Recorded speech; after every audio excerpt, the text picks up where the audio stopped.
Hello, Namaskar, good evening. This is Balneet Singh Bedi. I welcome all of you to the daily news analysis session by Tathastu ICS.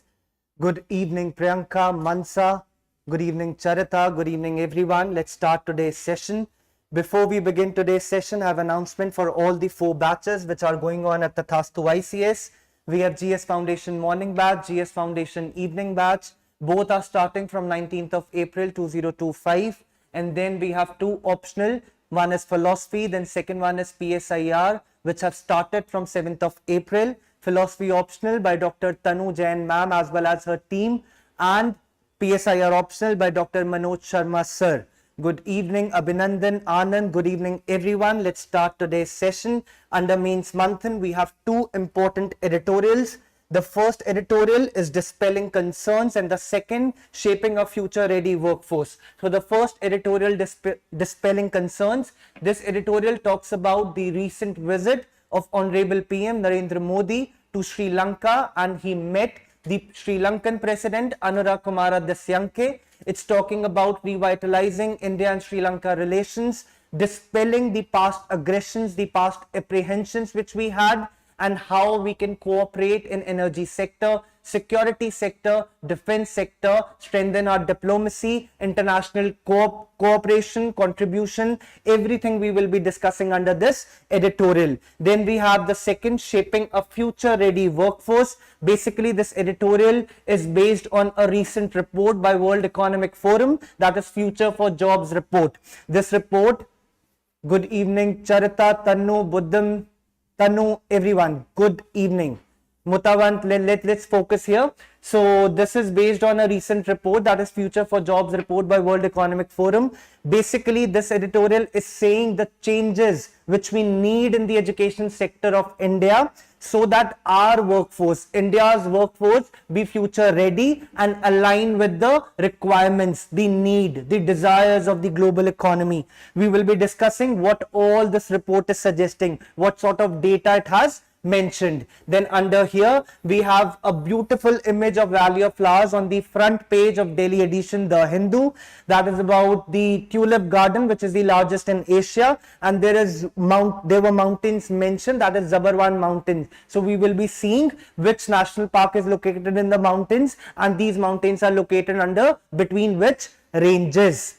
So yeah, let's start with the first editorial, dispelling concerns. As I have mentioned, PM Modi was on Sri Lankan visit. He met the President Anura Kumara Dissanayake. He was on visit there from 4th of April to 6th of April. It's a very strategic meeting between both the Prime Minister as well as President. It covers your GS2, that is international relations. Now the first, we will be discussing what all Narendra Modi has done there. So first, he visited a spiritual city, Anuradhapura. Anuradhapura is also a World Heritage Site, and it's one of the oldest uninhabited place or the city in the world. Then second, he also offered prayers at Sri Mahabodhi temple. Basically, this Mahabodhi temple is believed to have a Bodhi tree from where the sapling has been taken from the original Bodhi tree under which Gautam Buddha has attained enlightenment. So that is why this temple is famous there. Now you must be thinking, why is he visiting temples? So basically, Narendra Modi is visiting the temples. It's not only about the visit, it's not only about the religion, it's about soft power diplomacy of India. It's about telling Sri Lanka that we can have mutual trust, mutual cooperation and strong regional influence in the region. Then the third one, refurbished 128-kilometer Maho-Omanthai railway line. Basically, India is providing lines of credit to Maho-Omanthai railway line, which will connect the northern parts of Sri Lanka with the southern parts of Sri Lanka. This will enhance people-to-people ties. This will lead to regional trade. This will strengthen economic cooperation within the Sri Lanka. Then we have construction of Maho Anuradhapura signaling system. Basically, this signaling system, again, both these projects India is providing lines of credit. India is providing money to Sri Lanka. Signaling system to enhance railway efficiency, to enhance railway speed, to enhance safety and security of the railway system. So India is investing in these signaling system. Here you should be remembering both these names. These are the name of the projects. Again, it's not important from your prelims perspective, but definitely from your mains perspective. Once you write India's initiative under Sri Lanka, you mention Maho Omanthai, you mention Maho Anuradhapura signaling system. So India is providing lines of credit so that it can have better influence in the region as well. Then again, we will be discussing one by one each.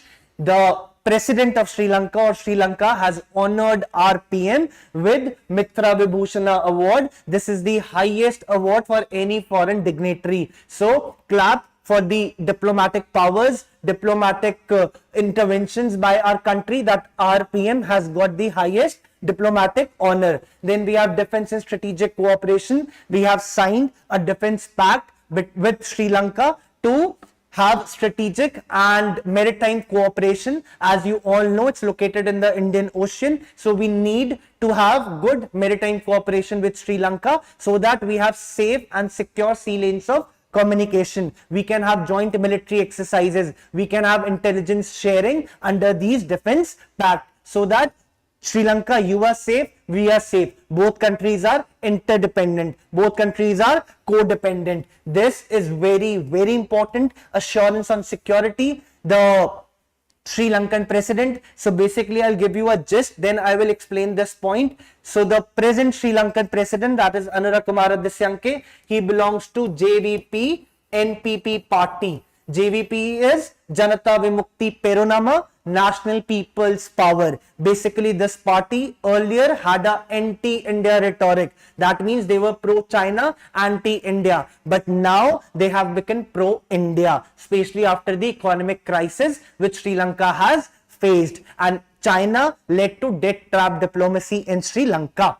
Now JVP NPP, and now once our PM has visited, he is the first foreign leader to visit Sri Lanka. After this president, Anura Kumara Dissanke, came to power in September 2024. So he is the first foreign leader to visit the island nation. Assurance on security, he has said that don't worry India, we will make sure Sri Lankan soil would not be used against the India's interest. We will to counter the Chinese developments. So it's a reassurance from Sri Lankan side that our soil would not harm India's interest. So it's one of the major statement by the Sri Lankan president. Then we have energy and development. We will develop Trincomalee as an energy hub. Basically, it's located in the eastern province of the Sri Lanka, and this is famous for oil tank farms, LNG terminals, that is liquefied natural gas terminals, and it will also strengthen the regional energy trade between both the countries. So India is trying to make Trincomalee port as an energy hub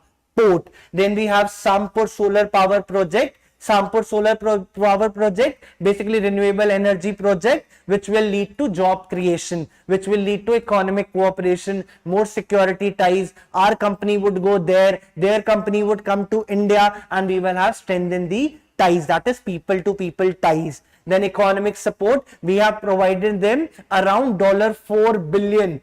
4 billion when Sri Lanka was going through economic crisis in 2022.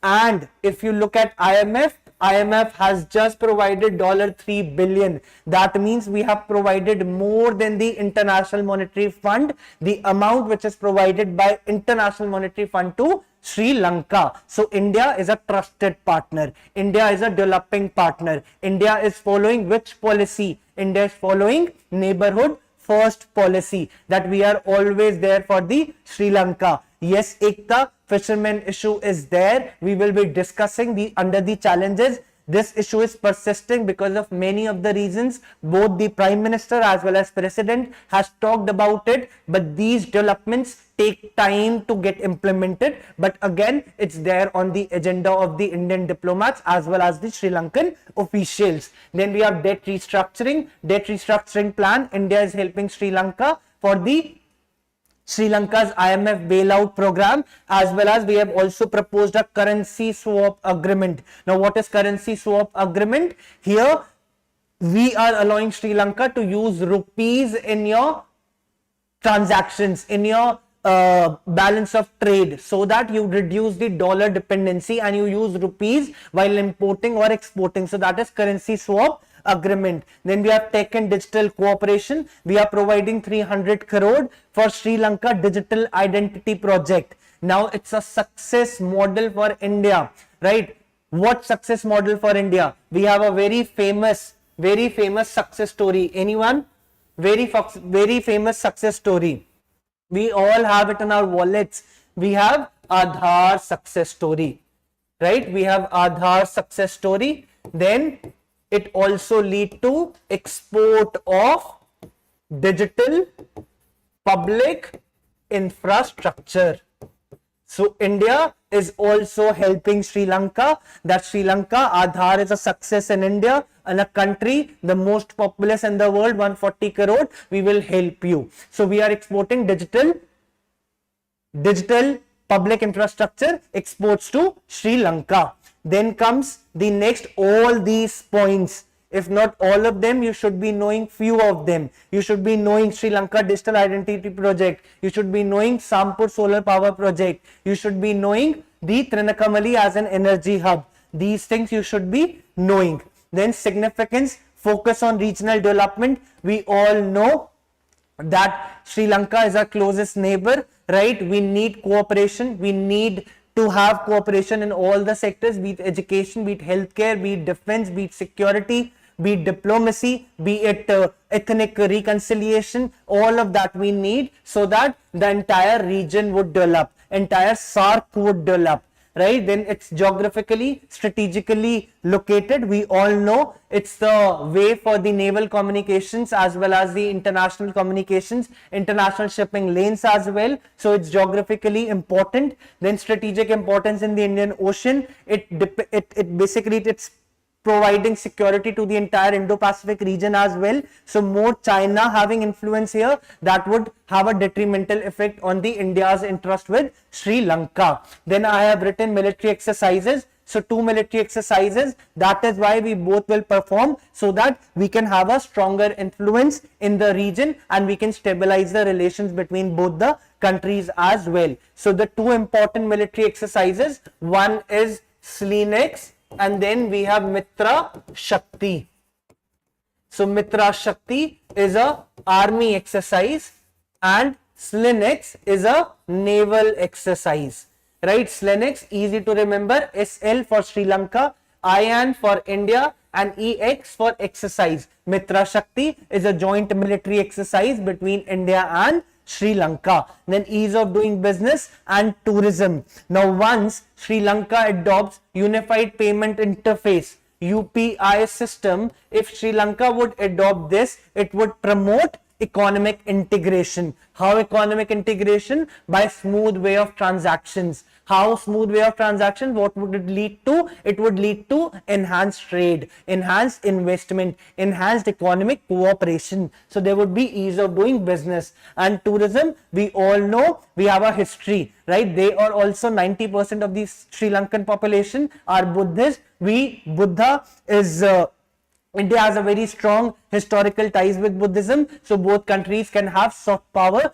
diplomacy, and enhanced tourism as well. Then what are the challenges? Here the first, fisheries dispute, one of the Ekta you have shared, fisheries dispute. So both the countries, both the leaders have discussed about this this fisheries dispute. Basically it's lying in the Pak state as well as Gulf of Mannar region, where our fishermen crossed the maritime boundary and Sri Lankan authorities held them in prison, and it leads to chaos, it leads to diplomatic problem. Then border security and smuggling, we all know smuggling of narcotics, smuggling of drugs, smuggling of trafficking, smuggling of so many irrelevant things, as well as we have border security as one of the challenges as well. Then we have Tamil ethnic issue. We are putting pressure on the Sri Lankan government to provide more regional autonomy, more power to the Tamilians which are in minority there, minority in Sri Lanka, and that is what is related to 13th Amendment. 13th Amendment. So under this amendment, we are asking to give more power to Tamils, to more have decentralized power. Then we have China's influence. China has a very strong influence. We all know it has Hambantota port, right? It's taken by China, where China has presence of submarines as well as military infrastructure. So China is following maritime territorial aggression in South China Sea, in Sri Lanka. It's giving lot of money to the small island nations, which lead to debt trap diplomacy. This is how China is running, and the entire world knows now. That is why the president of Janata Vimukti Tarunama, that is National People's Power, they wanted India to have a more better relation and more cordial relations with the country. Then comes the way forward. Okay, way forward is not written here, but I'll just explain it to you quickly. So just learn these 5S, learn it this way. That is 5S. We have Samman, we have Samvad, we have Sayog, we have Shanti, and we have Samriddhi. So we have Samvad, that is there should be a regular communication between both the countries. Then we have Samman, there should be respect, mutual respect for each other's territorial integrity as well as sovereignty. Then we need Sayog, Sayog for cooperation. We have given you 4 billion during your economic crisis, right? So we have given you Sayog, we have given you cooperation. Then Shanti, we want peace in the Indo-Pacific region. We want peace while our ships go through the international trade routes. There should be more military exercises. There should be more naval cooperation, cooperation in all other fields, as well as Samriddhi, education, healthcare, standard of living, HDI index, all of that we both would prosper. So learn these 5S whenever you write, note it down, right? It's not mentioned in the PPT, so just write it down, make rough note. I'll repeat, that is Samman, Samvad, Sayog, Shanti as well as Samriddhi. Then you can also write 13th Amendment, right? Both the authorities should talk and provide more autonomy to the Tamilians that are in minority there. Then third, you can write lease Kachativu Island. So basically, Kachativu Island has been ceded to Sri Lanka in 1974. In 1974, Government of India ceded this island to Sri Lanka. Now, recently there have been unanimous resolution passed by Tamil Nadu Legislative Assembly. They are putting pressure on the Government of India to ask Sri Lanka to give us back Kachativu Island, which we have ceded to you in 1974. But they can give it on lease so that our fishermen can do fishing in that region without the fear of getting in prison in Sri Lanka. And then we can also have the comprehensive economic agreement. Just write it down, comprehensive economic trade agreement. And last you can write ban on bottom trawling. So all these 5 points you can mention under the way forward. I'm sorry, these is not mentioned in the PPT, but you can just note it down from here. Then comes the, okay, I have missed one thing, then only I'll be able to ask you to solve the question. So here we have military exercises, then we have Elephant Pass. What is Elephant Pass? It's a narrow land which connects the Jaffna Peninsula with the northern mainland of Sri Lanka. Here, this is the narrow land, and this is Jaffna Peninsula, which is connecting with the mainland Sri Lanka. then I will tell you how important this topic is, because I have added PYQs as well. Now solve this question very quickly. Then I have one more question with you.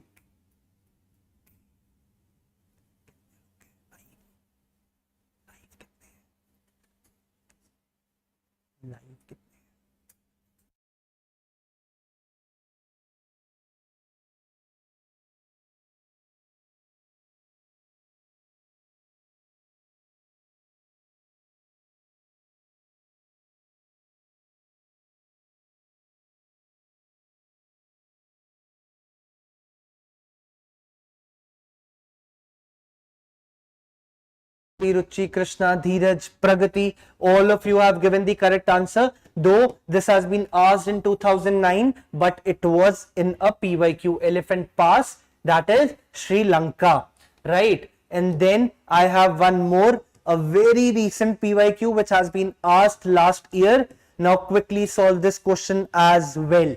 Give me the correct answer. Very good, Mudavan, Priyanka. Now D is the correct answer. Now here give me the correct answer.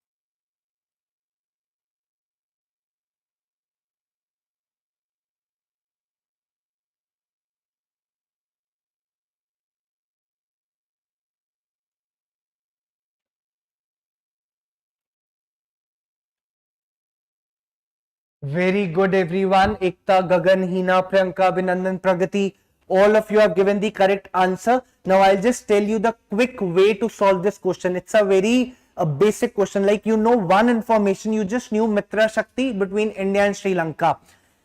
The first statement here says this was a joint military exercise between India and Bangladesh. So this statement is wrong. Very good, Gagan, Dheeraj, Ekta, Charita, Sonali. Very good, very good. All of you have given the correct answer. So this statement is wrong. Now once you eliminate one, you have got the correct answer.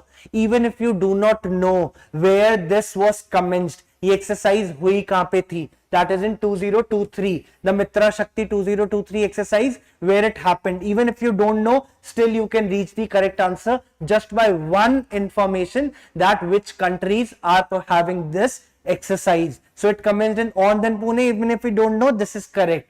Joint responses during counter-terrorism, of course, it could be the goal. It's a very basic statement. So this is right. Yes, elimination method.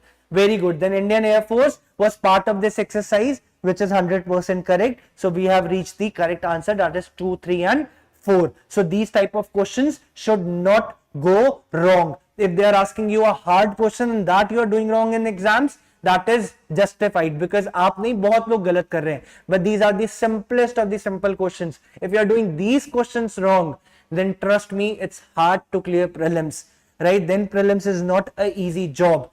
Then comes the mains PYQ. So 2 PYQs were asked. Whenever you have, later on you can write after prelims. So 2013 and 2022. See, 2022 we had a mains question during the economic crisis. 2024 we have India Sri Lanka. So PYQs repeat. Mains prelims, prelims mains. It depends, but it repeats. Now in respect of India Sri Lanka relation, how domestic factors influence the foreign policy. We have discussed most of the options there as well. Then India is an age-old friend of Sri Lanka. India's role in recent crisis, that is economic crisis, where we gave them $4 billion and IMF just $3 billion in the light of preceding statement that was asked in 2022. So relations are important from the exam perspective. The next editorial, shaping a future ready workforce. As I've said, the World Economic Forum report, Future of Jobs report, which is saying that these are the changes which are needed in the education sector of India so that it aligns with the global economy demand. It aligns so that the India's workforce is future ready. अगर AI की demand है तो हमारी workforce AI में master हो, robotics में master हो, big data में मास्टर हो, मशीन लर्निंग में मास्टर हो. So they are asking to transform the education system. It covers GS2 governance and social justice as well as GS paper 3 technology and innovation. See, most of this is data. Right, again it's a report by World Economic Forum, so there would be more data, but I'll try to explain with examples for your better, crisp and comprehensive understanding. Jahan par I can give you examples, I'll try to give so that you can able to relate and able to learn it better way. So the first is saying 60% of employers identify technological change and digital access as a major drivers for change in the labor market.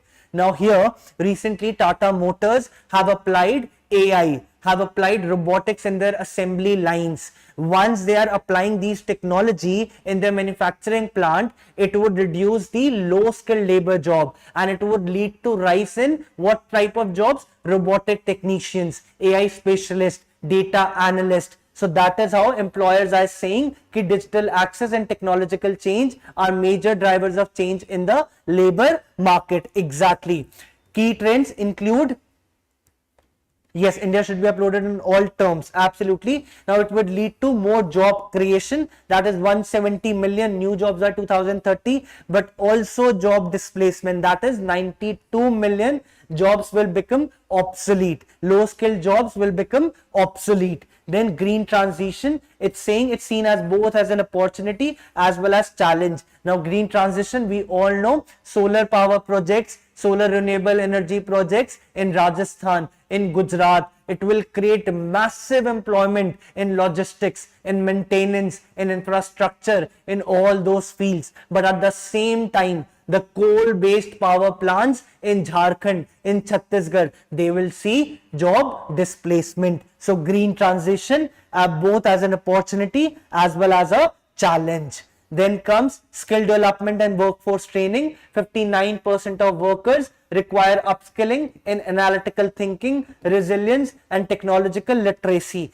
Now analytical thinking, a market analyst in any of the e-commerce platform, be it Amazon, be it Flipkart, it would help to read the consumer behaviors using the Google Analytics. So he should have the analytical ability. Then resilience. Most of the post-pandemic jobs, they require more psychological strength. They require more mental strength. Then technological literacy. No matter even if your field doesn't demand, for example, HR, right? In most of the companies, the sales department, right?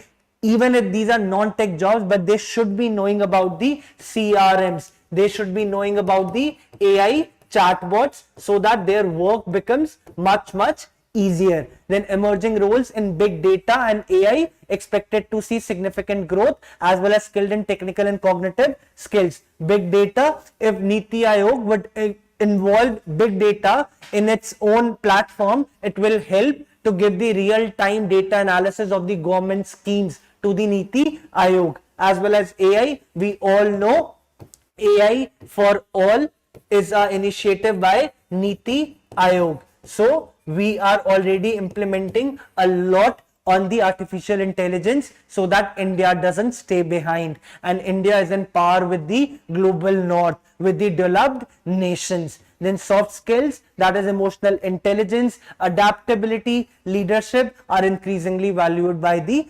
employers. Then comes the next, that is India's skill gap and preparedness. So India ranks second globally in AI and green skills, but lags in skill fit, entrepreneurial mindset and innovation and sustainability. We all know we have AI for all by Niti Aayog. We have also National AI Portal. Right here also all AI related information is there. We are also implementing green skills. What are green skills? We have Green Skill Council for green jobs. Then we have solar energy technicians. So we are providing all the skills which are required in the greenfield areas. Entrepreneurial mindset, innovation and sustainability. R&D investment is also in educate in India. we are spending very minimum on research and development as compared to the developed countries. India is spending 0.7%. If you come to Israel, it's spending around 4%, and if you compare China, it's spending around 2.5%, but India's research and development is just 0.7%. Then comes hindering India's ability to compete in the high-tech field, that is renewable energy and climate-friendly innovations. Then comes India must bridge the skill gap through curriculum innovation, through faculty development and industry academia collaboration. I'll give you example, curriculum innovation. Now, recent example of Ashoka University in Haryana. Now, what they are doing, they are integrating the technology with, or the entrepreneurship mindset with the political science, with the communication areas, with all the fields that are the humanities backgrounds. They're integrating the entrepreneur mindset with that. Then curriculum innovation, then faculty development. So there was a proposal, once I read it in editorial, so I'm giving you an example here. There should be faculty development centers under the state university, under Rashtriya Uchtar Shiksha Abhiyan. So there should be faculty development centers in each state university under the Rashtriya Uchtar Shiksha Abhiyan, under which faculty can be trained for the all upcoming tools, AI, big data, whatever, what all tools are there, those faculties should be trained as well. Then industry and academia collaboration, higher educational institutions should focus on developing creativity, critical thinking and entrepreneurial skills, integrating them into curricula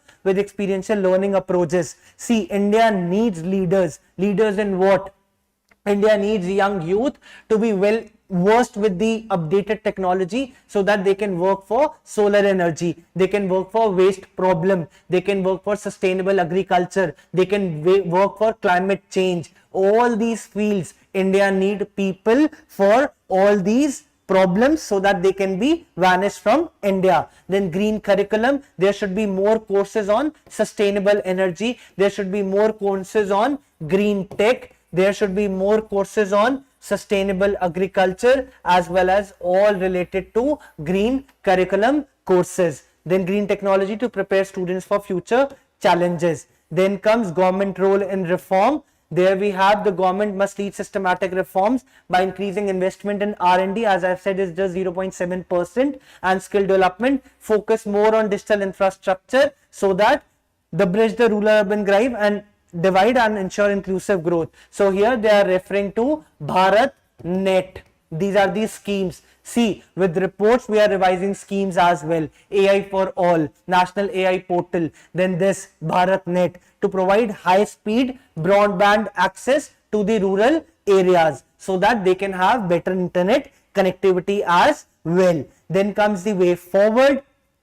All this we have discussed. I'll quickly read it for you. We need educational reforms, interdisciplinary courses, collaboration, then sustainability, green technologies and sustainability in curriculum, then launch a national mission for upskilling in tech, data analytics and soft skills, then public-private partnership in funding the skill programs and research and development, then innovation focus, entrepreneurial startup as well as innovation hubs. Now we will quickly cover one last news under prelim Sarthi, that is Zabarwan range. So basically this is the image on the front page of Delhi edition, where here it's written Zabarwan Hills. It's the picture of Indira Gandhi Memorial Tulip Garden, which is the largest tulip garden in Asia. So it's been opened for the public recently. That is why this picture was there. Now Zabarwan range, it's a range located between Pir Panjal range and Great Himalayan range. The map picture is on the next slide. Then it's located in the central part of Kashmir Valley. The highest peak is Mahadev Peak and the temple is Shankaracharya Temple. All you have to remember is it's located between Pir Panjal and Great Himalayan range. The highest peak is Mahadev Peak as well as the temple Shankaracharya Temple. This slide, just these three things and nothing else. Then comes the next, the significance. So there are three Mughal gardens which were built by Shah Jahan. Those names are Chashma Shahi, Nishat Bagh, Shalimar Garden alongside the Pari Mahal. Now there is a very famous national park, that is Dachigam National Park, Dachigam National Park is famous for which animal? Any one of you can tell me? Dachigam National Park is famous for which animal?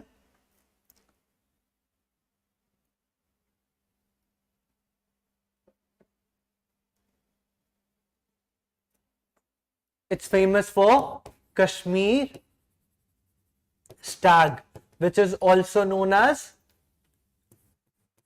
Hangul, right? So this is, you will find viable population of this animal in the Dachigam National Park, and it's also famous for the highest population of black bears in Asia. So this national park has two things, that is not snow leopard. Yeah, it's the Kashmir stag, that is Hangul, as well as the highest population of black bear in the entire Asia. Now I have a preliminary practice question for you. Quickly solve this question.